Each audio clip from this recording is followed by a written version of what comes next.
بسم اللہ الرحمن الرحیم۔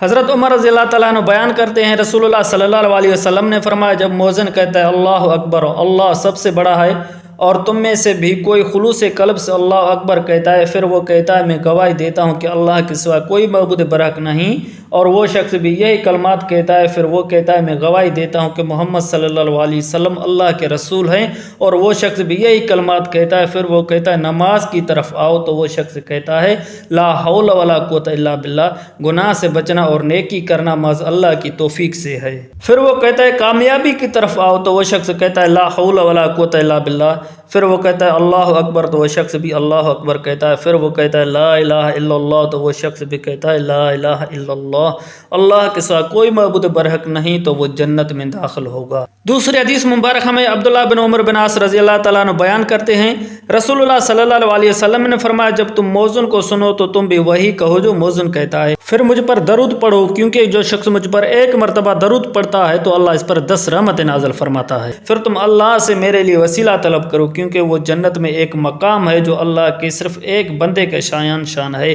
میں امید کرتا ہوں کہ وہ میں ہوں گا، چنانچہ جس شخص نے میرے لیے وسیلہ کی دعا کی، اس کے لیے میری شفاعت واجب ہو گئی۔